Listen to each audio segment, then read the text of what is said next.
llegando al final del tiempo, voy a respetar muy extenso a compartir las preguntas con nuestras concisas,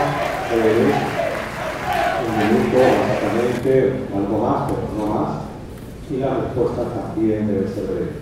Tenemos 6 preguntas de panel y luego vamos a escoger 3 preguntas de todos los asistentes. En primer lugar, la pregunta del doctor Carlos Polcochea. Buenas noches. Representando a la red TI, tenemos una inquietud respecto al CTI. En su plan de gobierno, usted nos ha enfocado claramente. No le escuché, respecto a. ¿Perdón? Respecto a qué no lo voy a presentar.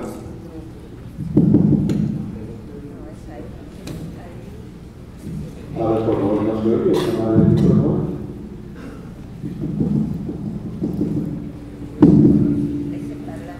Gracias. Bueno, respecto a la red IDI, que representa las 5 universidades que más ciencia producen en el país, lo felicitamos por el tema del enfoque y estamos de acuerdo con que el Perú necesita universidades de nivel mundial. La pregunta concreta sería, en caso usted llegue al gobierno, ¿cuál sería el mecanismo o el plan para lograr este objetivo tácito?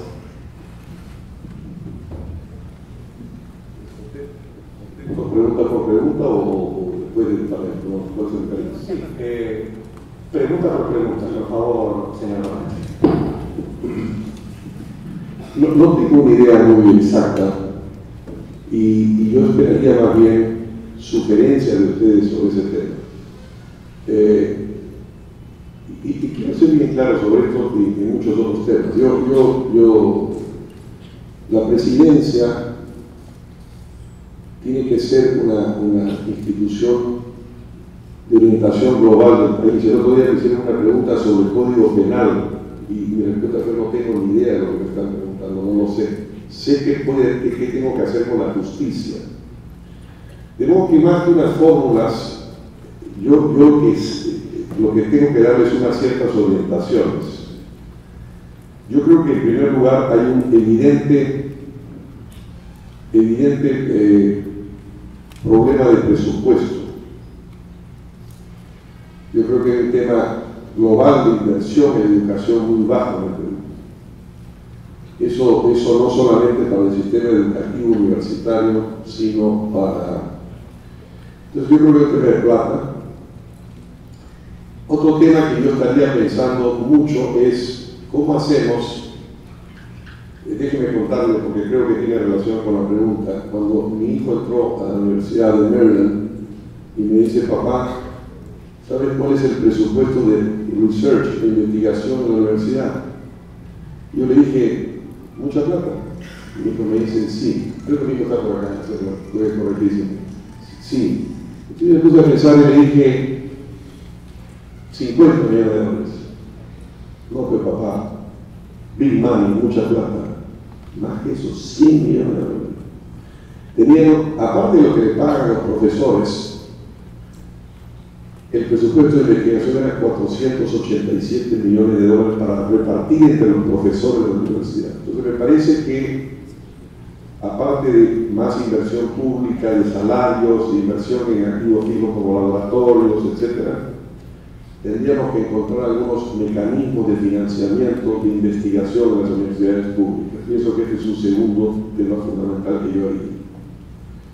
Y le vuelvo a decir que estoy pensando en voz alta frente a usted, esperando más las reflexiones de ustedes y las sugerencias para incorporarlas al plan, que algo muy original que tenga que decir. Pero se me ocurre que una tercera cosa importante es el tramado o el entrelazado o los enlaces que, de la misma manera que esta diáspora científica peruana queremos conectarla al sistema universitario peruano, creo que otra manera de poner al país adelante es establecer alianzas estratégicas con ciertas universidades extranjeras de nivel mundial.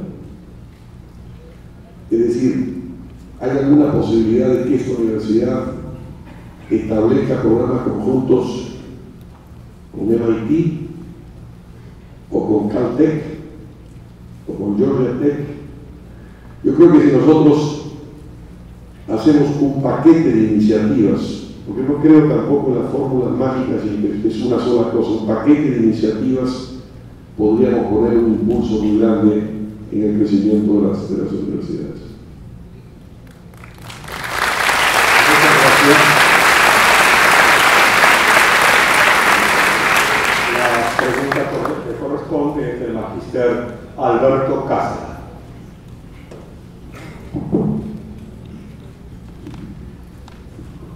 Muy buenas tardes. De hecho, creo que a nivel mundial ya se conoce que ya no todo es la parte económica. Nosotros seguimos midiendo toda la macroeconomía, todo está en función simplemente de ese valor económico. Cuando ahora ya la tendencia es a la generación de valor. Y cuando uno habla de generación de valor, estamos hablando de generación de recursos internos, preparación de los recursos humanos de la organización. Estamos hablando de servicios, de infraestructura, que son las que nos van a dar la sostenibilidad para el desarrollo del futuro. De hecho, todos coinciden de que la tecnología es uno de los puntos muy importantes. Inclusive se habla de que dentro de unos 30, 35 años vamos a llegar a una convergencia tecnológica de la biotecnología, la nanotecnología, la nanotecnología y la infotecnología. En ese caso, lógicamente, nosotros, si no ponemos investigación, no ponemos desarrollo, no vamos a llegar tampoco a esa hora. De hecho, según lo que he escuchado, usted va a escuchar, lógicamente, a las entidades que forman el gobierno. Yo he estado 3 años, he vivido 2 años en Estados Unidos, he regresado hace 4 años, he estado trabajando en proyectos con gobierno y, de hecho, hay que modernizar el Estado.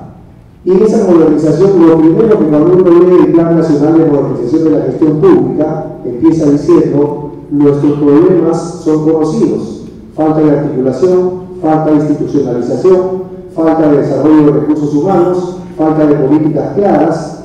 Y ahora quiero ir al enfoque directo al punto que voy. Yo he estado metido mucho en el tema del gobierno electrónico, lo que es la parte del gobierno digital, y lo que es ahora gobierno abierto, que es la tendencia, y donde el Perú se ha suscrito casualmente como uno de los integrantes en 50 países que promueven la integración, la participación y la cooperación entre todos los miembros. Mi pregunta concreta es: ¿ustedes apoyarían la creación del Ministerio de Ciencia y Tecnología en su gestión?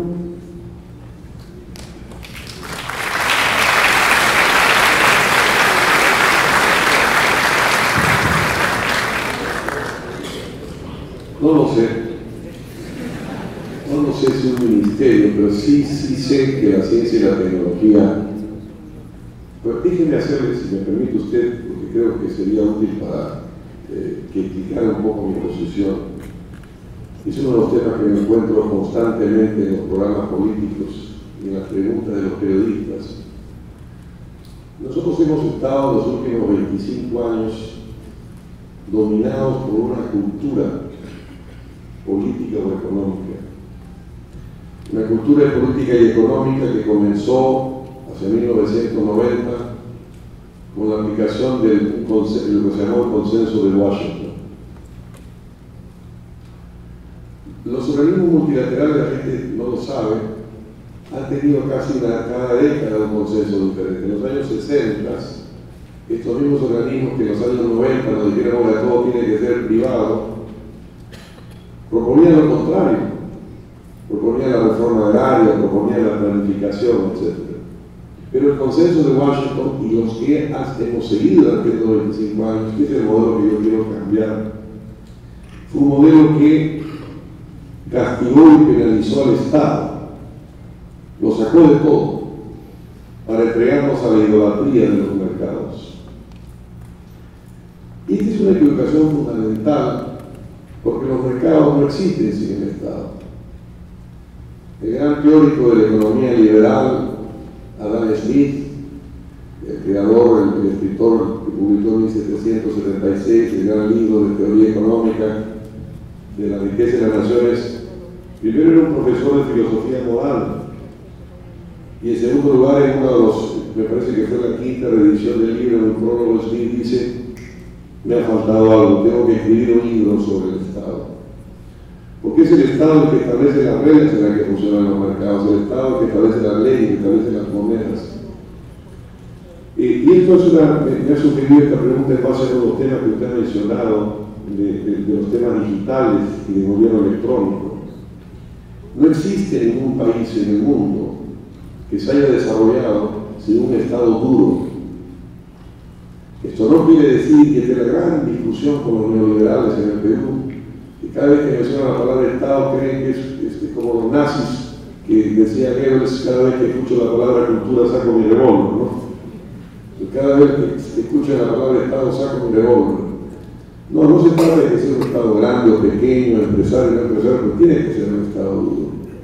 Tiene que ser un Estado duro que haga lo que tienen que hacer todos los Estados. Oiga, usted es un Estado capaz de recaudar impuestos bien, capaz de castigar los delitos cuando tienen que castigarse, capaz de redistribuir a los que menos necesitan con los impuestos que están cobrados, etcétera, etcétera. Dentro de eso, a mí me parece un tema fundamental todo el tema de la digitalización y todo el tema de poner, por eso el gobierno electrónico me ha sugerido esta respuesta antes de rematar con una respuesta directa a su pregunta. Y es, oiga, porque eso tiene que ver con muchos temas, tiene que ver con el tema de la corrupción. Hoy día nosotros tenemos la tecnología de la información para poner en línea toda la información disponible. Todas las licitaciones que se van a hacer en el Perú en línea y que cualquier ciudadano sepa cuánta plata es, qué se va a hacer, dónde se va a gastar.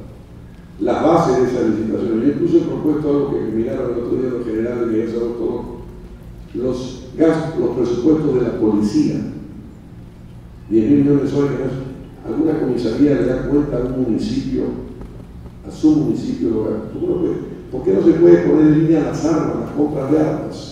Dice, no es que esto es secreto, oiga, yo me voy ahorita, salgo de acá, me meto en internet al Instituto de Estudios Internacionales de Londres, o si no me gusta Londres o Estocolmo, y sé que ha comprado todos los países de la región, cuánto ha gastado, aparte que los servicios inteligentes, pero podríamos poner todo esto en línea que sería un extraordinario control ciudadano sobre el gasto público.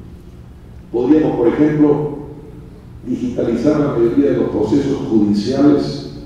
¿Cuánto tiempo acortaríamos eso? ¿Y cómo ganaría rapidez y transparencia el sistema judicial que hoy está colapsado en el Perú y que no es capaz de producir justicia?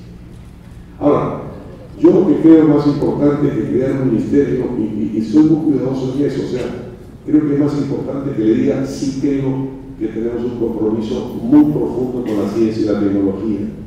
Y sí creemos que tiene que haber además un consenso de todos los partidos que sin ciencia y sin tecnología, sin innovación, nosotros no podemos avanzar. Y esto tiene que ver con otro tema fundamental, y espero que pueda con esto cerrar la idea, es que nosotros no seremos nunca un país desarrollado, no seremos nunca un país industrializado, si seguimos siendo sempiternamente un país productor de materias primas. Un gran economista noruego, Erik Rønningen, ha dicho que los países de materias primas están en sectores de rendimientos decrecientes. Nadie se hace rico a largo plazo en sectores de rendimientos decrecientes. Hay que pasar a los sectores de rendimientos crecientes y continuos. Esto no significa penalizar las materias primas, sino usarlas como una palanca de financiamiento. Y para hacer eso, el tema de la innovación de la ciencia y la tecnología es fundamental. Si nosotros conectamos los esfuerzos científicos a los esfuerzos productivos de los sectores que nosotros necesitamos lanzar. Entonces, no sé si el ministerio, no quiero dar una respuesta fácil esta noche, que sea un titular mañana, tendría que estudiarlo más. No soy un partidario de aumentar ministerios, en algunos casos quiero dividirlos. Yo dividiré el Ministerio de Energía y Minas en dos ministerios.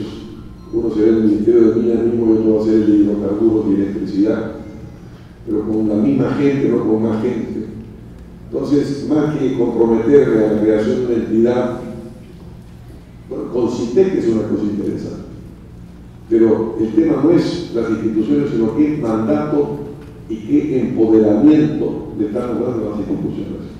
Si es con CITEC o si es un ministerio, ya lo veremos en su momento, pero sí un compromiso fundamental con la ciencia y la tecnología.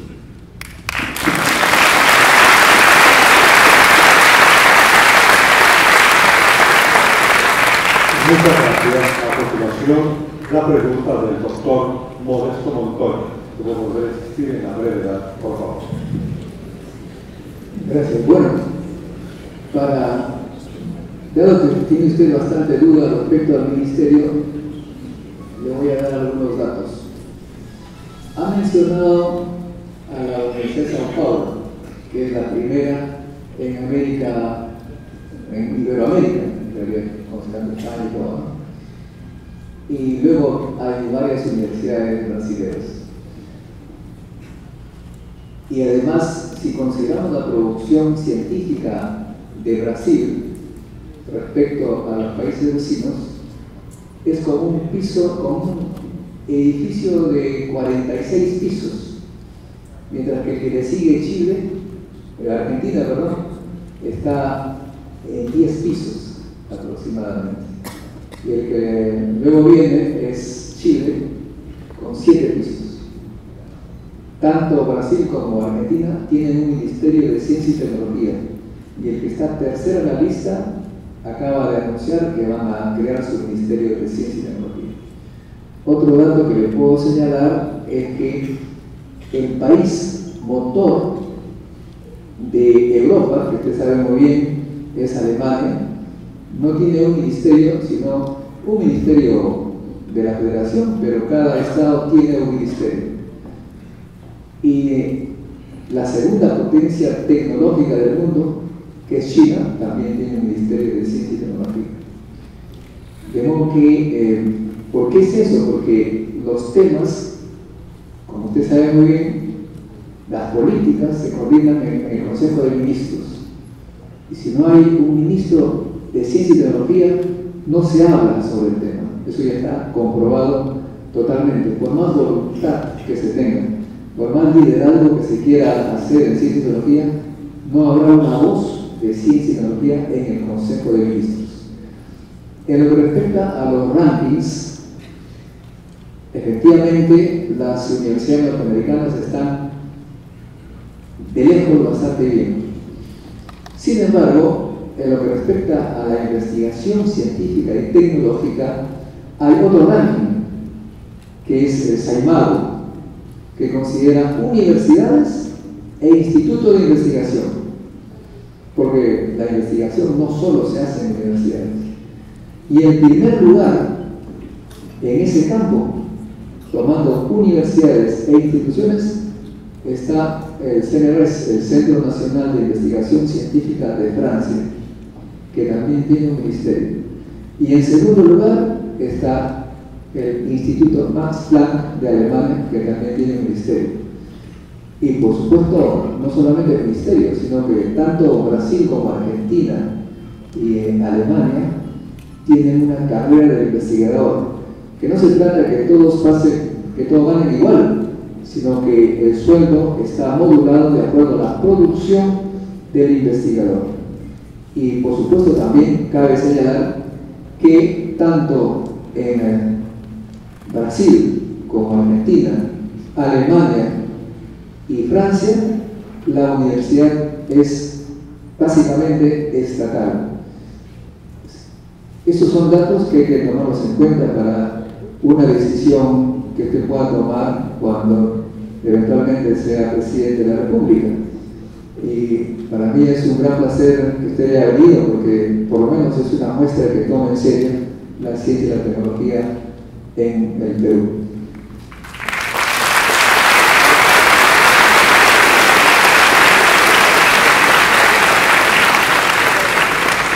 Aquí ha venido un asesor de un candidato que ha señalado que a los profesores hay que pagarles por su producción, cosa que me parece totalmente lógico. Hay que pagarle más a los que producen más. Sin embargo, el 90% de los profesores se dedican con mucho ahínco a la enseñanza. Y eso ocurre en muchos países que se dedican a la enseñanza simplemente. Profesores que vienen del exterior con doctorado y postdoctorado, la Universidad del Estado solamente le puede pagar 2.000 soles. 2.000 soles por las restricciones que le da el Estado. El policía que se forma en algunos meses gana 4.000 soles. Esa gran diferencia nos muestra la prioridad que tienen los gobiernos respecto a la enseñanza superior. La pregunta que le hago, ya esta sí es una pregunta, no una información, ¿seguirá siendo esta desproporción en que el policía, que es importante la seguridad por supuesto, gane el doble que un doctorado y postdoctorado que viene de las universidades tan prestigiosas que usted ha señalado? Gracias.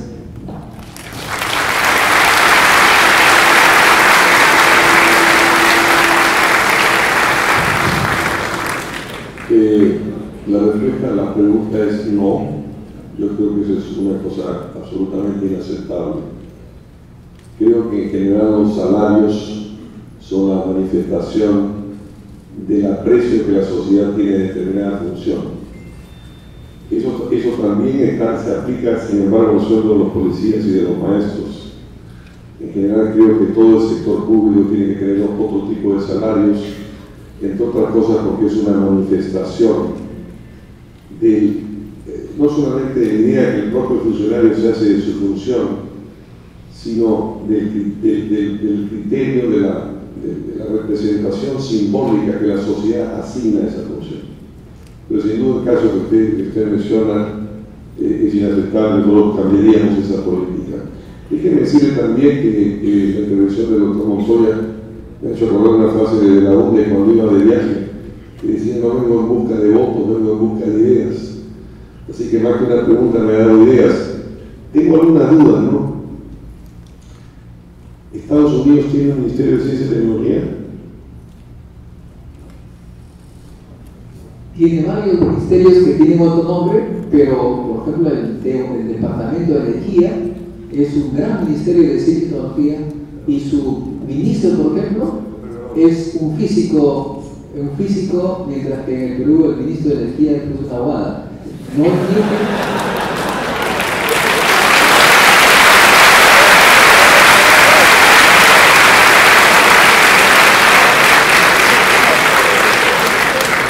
Es increíble decirlo, pero en este momento que tenemos una crisis de derrame de petróleo en el norte, los tres titulares que están al frente de esta crisis, el ministro de Energía, la ministra es abogada, el ministro de Ambiente es un abogado y el presidente de Perú un policía.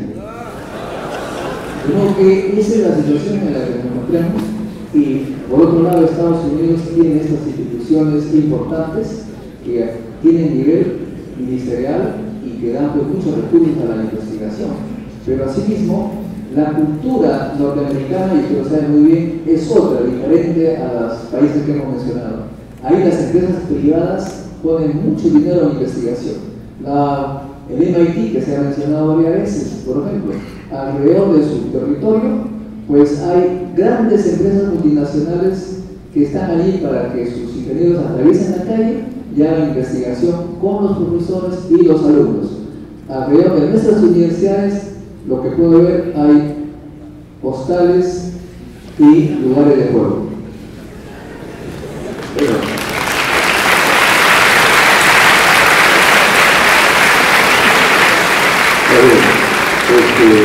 Muy interesante, yo asumo esos insumos para nuestro plan, muy interesante.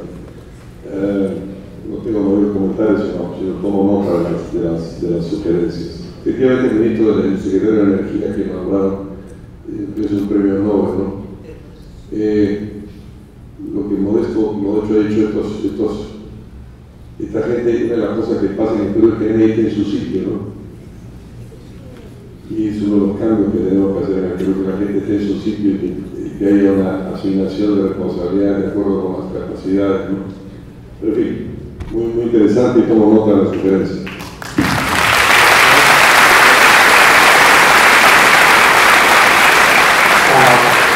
A continuación, la pregunta del doctor Juan Rodríguez.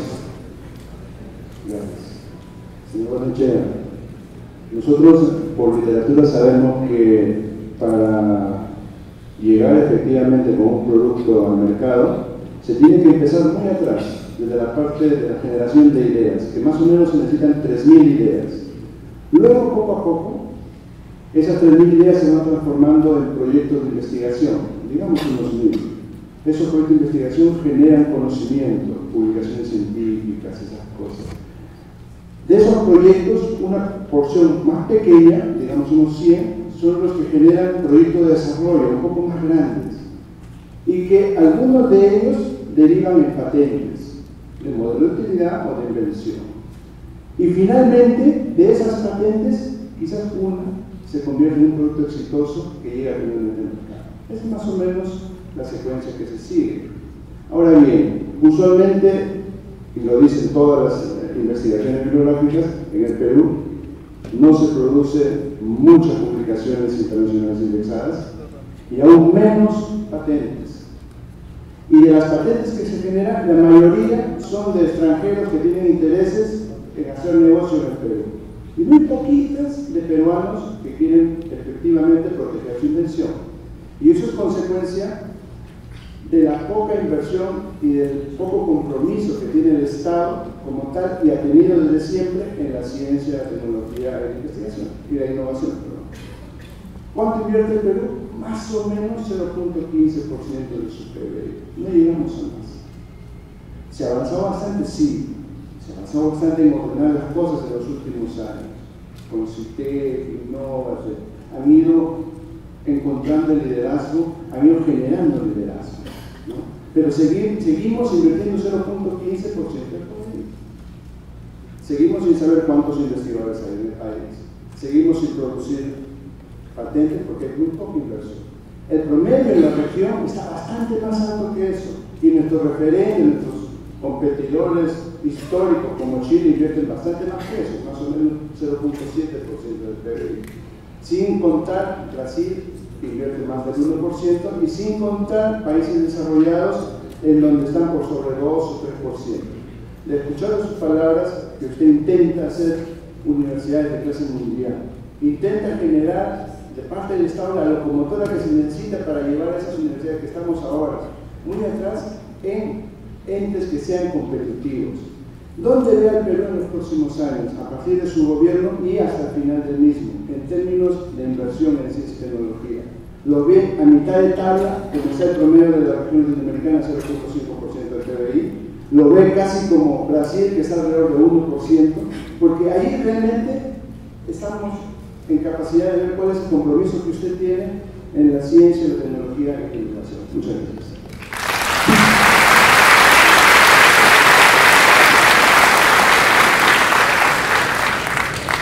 Es otra pregunta a la que no le puedo poner un número. No lo sé. No lo sé. Espero más bien la sugerencia de ustedes, pero sí tengo un criterio conceptual sobre el tema. Yo creo que nosotros no podemos estar ni abajo ni en media tabla. Nosotros tenemos que estar en la punta del continente. ¿Cuánto es eso? No lo sé. He estado revisando para esta exposición muchos documentos pero creo que es fundamental que el país se vuelque hacia la innovación. Hay una cosa que se me ha ocurrido, escuchando mientras usted está pensando en una de las cosas que decía Montoya, y que no hemos mencionado ni él ni yo. He mencionado las universidades, pero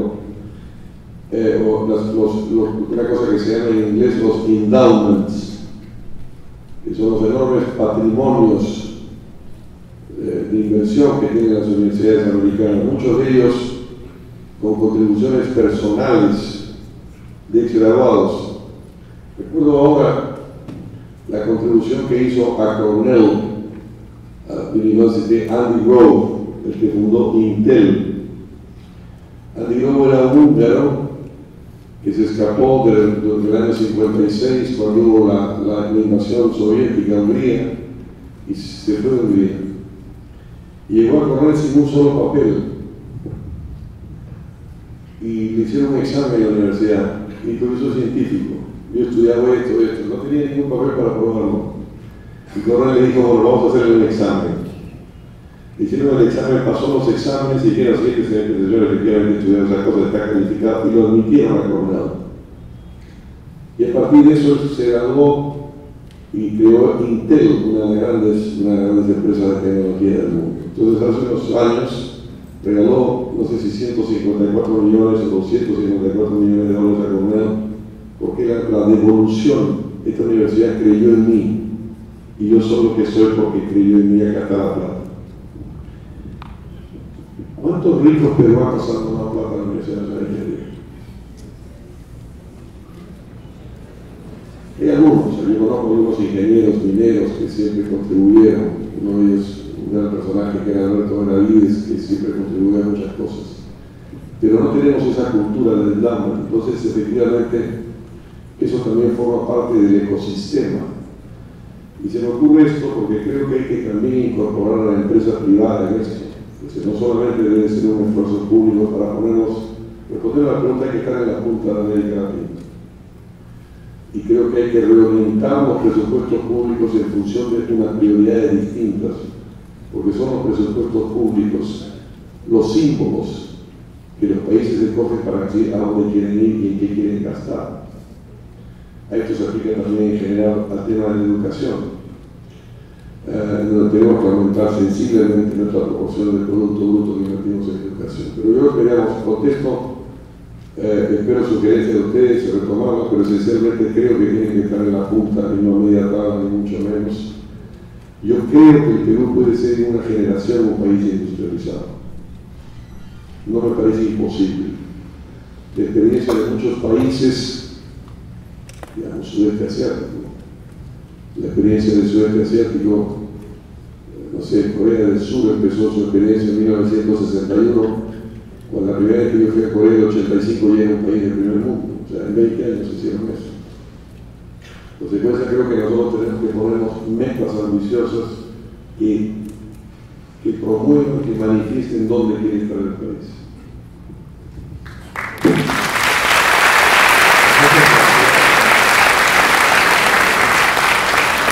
Vienen ahora las preguntas de los señores estudiantes. Cabe destacar que ellos han sido designados por acuerdos de tercio estudiantil. En primer lugar, la pregunta del señor estudiante David Castillo Alvarado.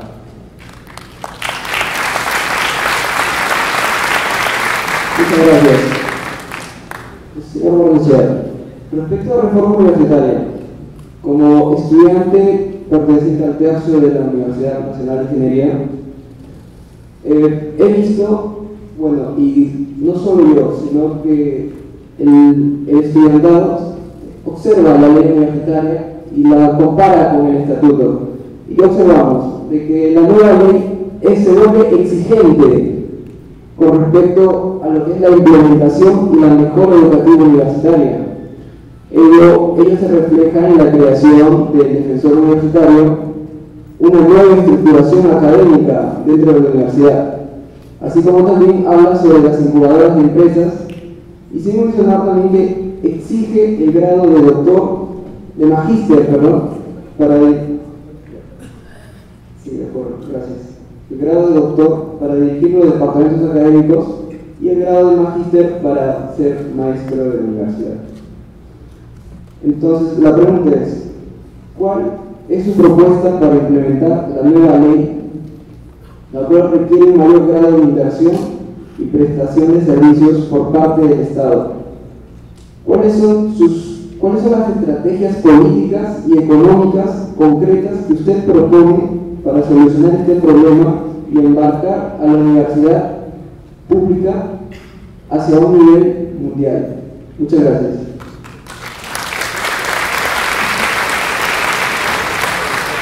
Creo que esa pregunta de alguna manera la he contestado en alguna de las preguntas anteriores. Creo que en general es una combinación de cosas lo que tenemos que lograr. Digamos, la primera cosa siempre es un tema de presupuesto, es un tema del monto que nosotros asignamos a las cosas. La segunda es unas exigencias y unos rigores de calidad que nosotros mismos tenemos que ponernos, ¿no? Si nosotros no proponemos ese tipo de rigores y de calidad, no vamos a poder lograr. Pero creo que esencialmente contesté hace un momento, esta inyección de ciencia y tecnología de fuera este financiamiento a la investigación en la universidad. Creo que tienen que ser dos de los componentes fundamentales para poner a la universidad en punta. Y la tercera es lo que hace un momento conversábamos frente a la pregunta anterior, del compromiso del Estado en inversión en ciencia y tecnología. Muchas gracias.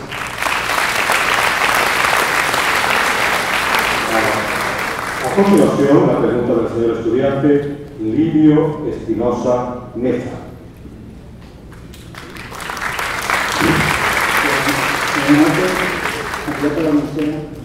Mi pregunta, quizás, iba a formular preguntas relacionadas a la creación del Ministerio de Ciencia y Tecnología, pero No te estoy escuchando bien. quería quizás redundar en el tema de la creación del Ministerio de Ciencia y Tecnología, principalmente por más darles como ejemplo. Quizás yo estudio la especialidad de ingeniería química.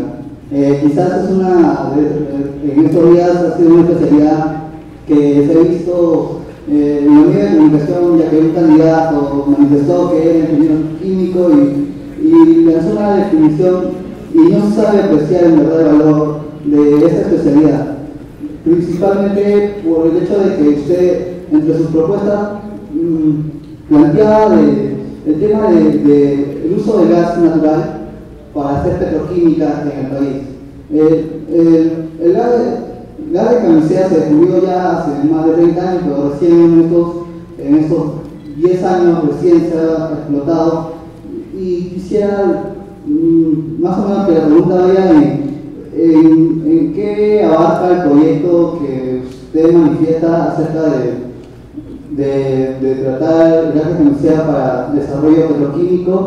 Y también había escuchado acerca de una propuesta sobre el tema del uso del hierro en una determinada zona, quizá no me acuerdo, pero usted hablaba de hacer también una industria de acero. Aparte de qué manera el Estado se va a involucrar de esta manera. Y quizás una pregunta más relacionada al tema ambiental, porque en estos días se ha visto un derrame de petróleo en la selva peruana por parte de una empresa estatal, y muchas veces quizás los conflictos sociales nacen porque hay esta serie de negligencias, ya sea de una empresa privada o pública, como es en este caso. Entonces, ¿de qué manera el Estado se va a poner más duro y donde las sanciones no solamente sean económicas, sino tratar de remediar la situación? Porque según las noticias solamente hay sanciones económicas, pero el Estado no pone cartas en el asunto de tratar de remediar esta situación lo más pronto posible, ¿no? Gracias.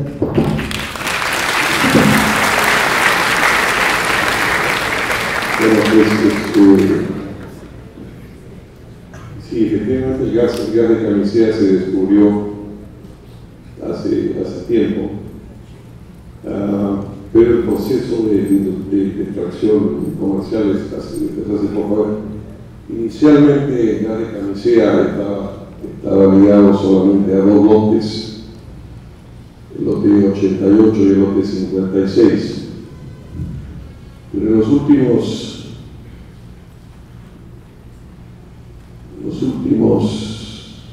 6-7 años se ha descubierto más gas en lotes aledaños, por ejemplo en los lotes 57 y lotes 58. De modo que el gas es un tema muy complejo que tiene que ver con muchos temas. Para favorecer camisea se derivó de una manera en base a precios la matriz energética a gas. Eso hizo que casi la mitad de nuestra capacidad de instalar eléctrica sea térmica, ¿no? ¿Es esto razonable? Un país como el Perú debería fundar más su matriz energética en agua y liberar el gas para usos en otros usos con más valor agregado y con más precio, petroquímica, por ejemplo. Es una pregunta conceptual.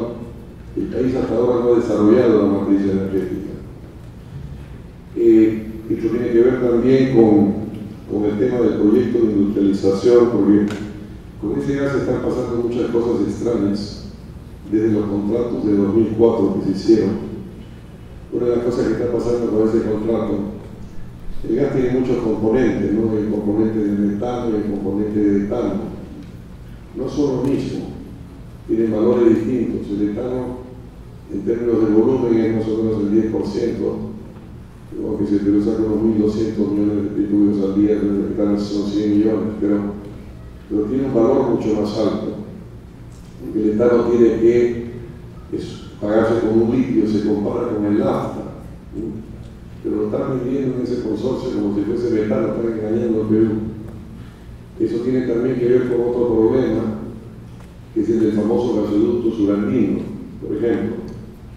El ducto de Camisea fue financiado en gran medida por todos nosotros, por todos los usuarios eléctricos, a través de un plus en la tarifa eléctrica que se llamó garantía de red principal, que ahora se trasladaría a el gasoducto surandino. La gente no lo sabe y no lo dicen, pero nuestros técnicos hemos estudiado que el Perú, los usuarios eléctricos peruanos, para que salga el gasoducto, que ha pasado a valer 7.300 millones de dólares, un proyecto que inicialmente era un proyecto de 1.800 millones, que luego subió con una iniciativa privada de 5.000 y terminó siendo una licitación privada de 7.300. Los usuarios peruanos tienen que comprometerse en los próximos 30 años en poner anualmente 970 millones de dólares. Para que no paguemos eso, la alternativa sería que sea el etano el que pague ese ducto entregando petroquímica en el surandino. Sería el comienzo de la industrialización con plantas de etileno para producir polietileno, con lo que el Perú saca hoy día de gas, nosotros podríamos estar produciendo, si millones podrían transformarse más o menos en 1 millón de toneladas de polietileno al año. Creo que es uno de los grandes temas que tenemos, es un tema sofisticado y técnico, pero creo que efectivamente la petroquímica puede ser uno de los elementos fundamentales de la industrialización del país. No hay en toda la costa del Pacífico, desde Alaska a la Patagonia, plantas para producir amoníaco, urea, petroquímica, sería muy importante. Esto permitiría no solamente un gran tejido industrial en el sur del Perú, sino un tejido educativo alrededor. Es muy interesante, yo creo que es uno de los temas fundamentales. Lo del hierro es otro de los temas también de industrialización. Lo que yo siempre he visto, y lo estoy planteando, es cómo transformamos en este sueño de la industrialización cada región. Entonces, en Andahuaylas, ese es el caso que mencioné, en Andahuaylas se conocen hace muchas décadas yacimientos de hierro muy importantes, pero que se veían solamente como material de construcción y el flete a la costa los mataba. En el mundo, donde hubo hierro y hubo carbón, hubo siderurgia, y donde hubo siderúrgica hubo desarrollo industrial, donde hubo desarrollo industrial hubo civilización. Entonces, ¿cómo darle valor agregado a ese hierro? No tenemos carbón, pero tenemos gas que cumple esa función calorífica. Entonces, es una cosa que podría hacerse, por ejemplo, una cosa que es el hierro esponja. Yo me estoy metiendo en cosas de ingenieros. No debo permitir entre ingenieros que saben más que yo, pero son las cosas de impulso de la industrialización y justamente las cosas que estamos pensando en cómo el Estado puede promover esas obras, ¿no?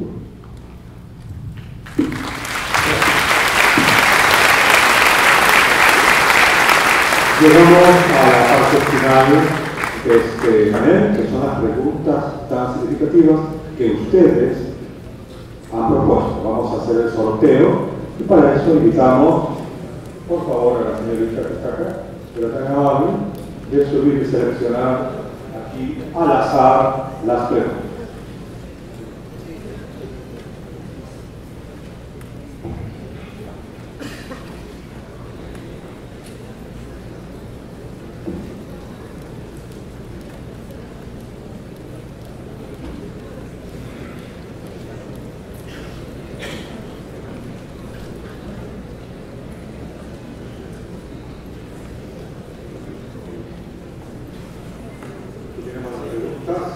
Vamos a leer las juntas, las 3 preguntas, para que el señor Barnechea pueda considerarlas. Primera pregunta. ¿Y qué se plantearía con los sueldos de los profesores en los colegios y universidades públicas? Segunda pregunta. ¿Cómo ayudaría la ciencia y la tecnología para alcanzar los objetivos nacionales? ¿Y cuáles son tales objetivos nacionales?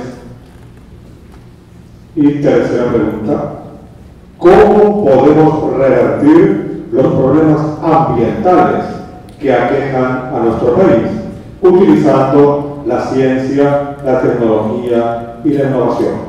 Bueno, a leerlas brevemente. ¿Qué plantearía respecto a los sueldos de los profesores en los colegios y en las universidades públicas?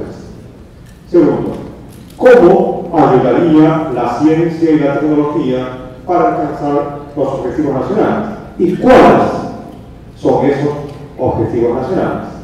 Y finalmente, ¿cómo pueden revertirse los problemas ambientales que aquejan al Perú utilizando la ciencia, la tecnología y la innovación? Señor Barnechea. Con esto cerramos el panel con esas preguntas.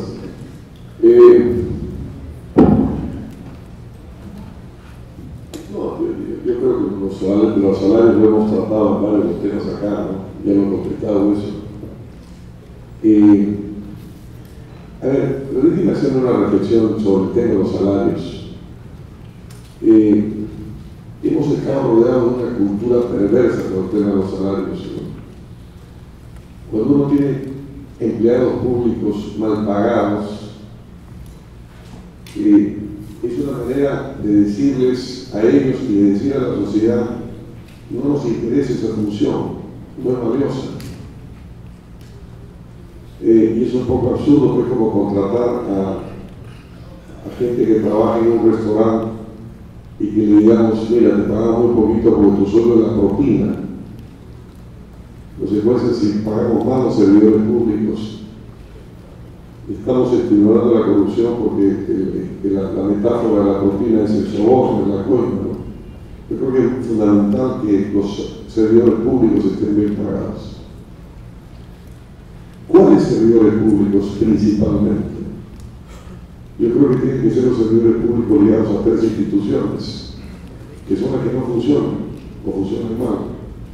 Primero, la educación; segundo, la seguridad; y tercero, la justicia. Consecuencia, creo que el tema de salarios es un tema fundamental. Nosotros, yo he ordenado a un grupo de economistas varias asignaciones. No quiero dar números acá porque eso sería un poco demagógico, ¿no? El carnaval de ofertas.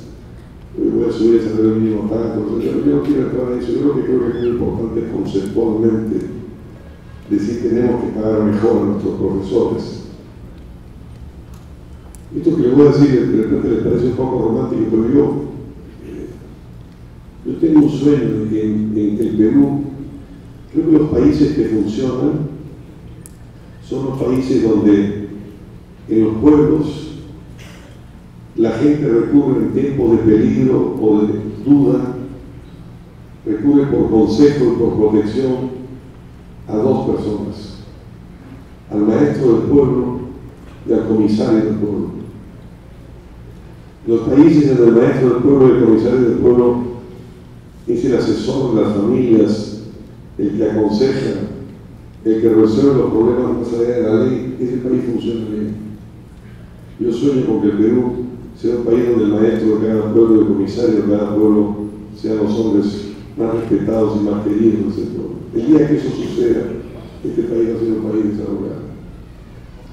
Pero creo que es fundamental aumentar los salarios de todos los servidores públicos. Eso aplica desde el otro día estaba en Arequipa con docentes que me estaban contando lo que estaban ganando, lo que recibían neto. Es un absurdo. Ahora, creo que lo más importante de la pregunta que ustedes me hacen es la verdad que sobre cómo puede aportar la ciencia y la tecnología. Yo en realidad debería estar sentado allá mismo acá y escucharlos a ustedes, a Modesto y a los demás, y yo aprender. Pero sí quisiera contestar quisiera decir dos cosas. Una es, sí en los objetivos nacionales.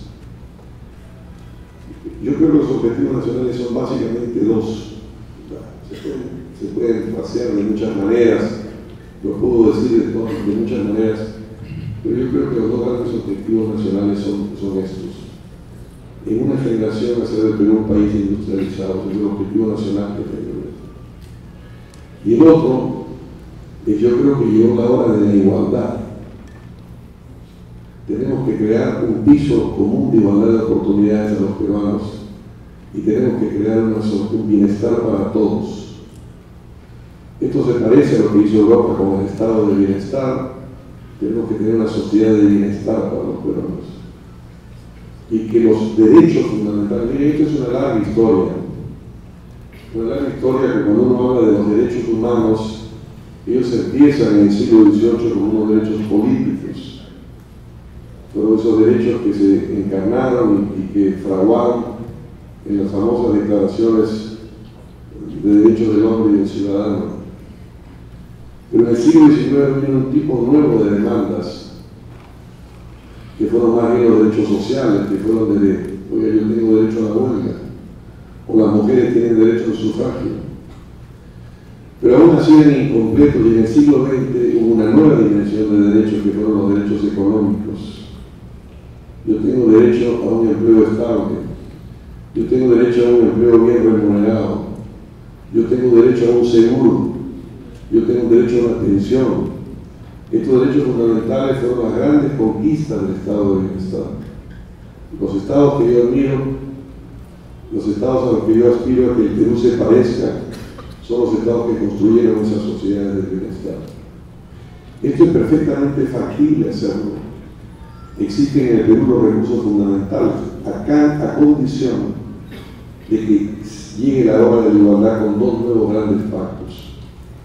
Por un lado, un pacto nacional interno, un gran pacto social, un nuevo gran contrato social entre el Estado y los ciudadanos.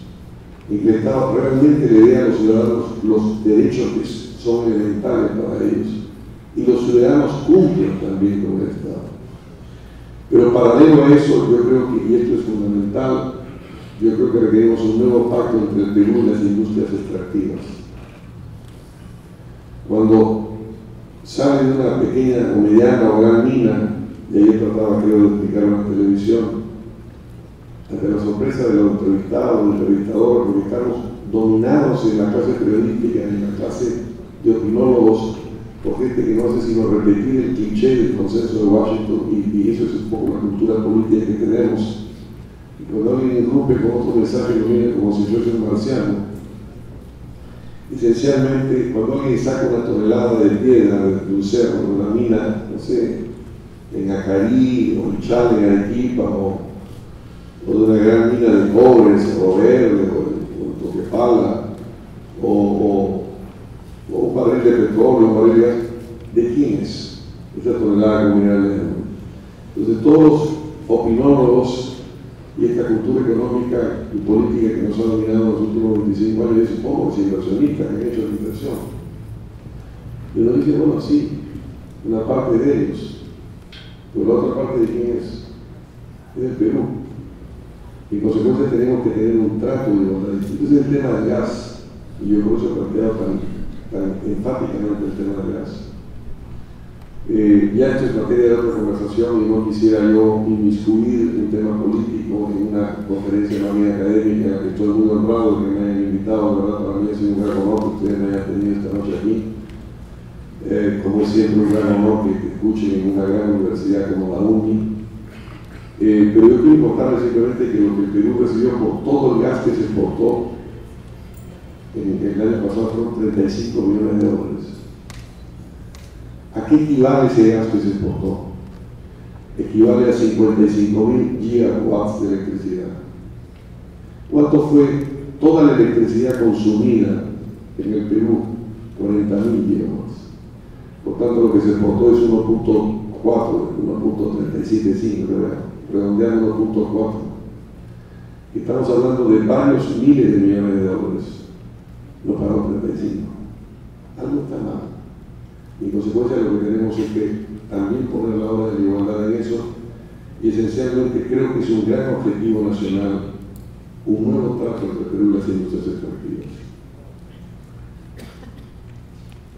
Y esto permitiría tener unos recursos muy importantes para financiar de manera equilibrada esta sociedad del bienestar, que es uno de los grandes objetivos que nosotros tenemos. Estos son los objetivos que tengo, para esto quiero ser presidente, para cambiar el país, para terminar con 25 años de un cliché que ha producido una fábrica de desigualdades en el Perú, un modelo que estaba al servicio de las empresas y de los grandes números, pero no estaba al servicio de los ciudadanos, y poner a la gente, poner a los ciudadanos, poner a los peruanos en el centro de las políticas públicas, para crear una sociedad de bienestar y para crear también un nuevo pacto con las industrias extractivas, para que juntos, en pie de igualdad y en una sociedad de iguales, en una generación seamos un país industrializado. Estos son los grandes objetivos que tengo, porque creo que tienen que ser los objetivos nacionales, y creo que con esto termino la respuesta. Quizás me ha faltado contestar algunas cosas más, pero quería con esto transmitirles un poco el espíritu de lo que es nuestra propuesta. Yo creo profundamente en este país. Este es un país, la gente se olvida, pero este es uno de los grandes centros de civilización originaria del mundo. En este país nacieron las primeras civilizaciones del mundo, nacieron los primeros calendarios astronómicos, los primeros conquistados. Estamos a la par con Egipto, con Mesopotamia. Nosotros somos un país de primer mundo, siempre lo fuimos. Tenemos en consecuencia que serlo ahora en el siglo XXI en términos económicos y sociales, para que sea un país desarrollado y sea un país igual. Muchas gracias.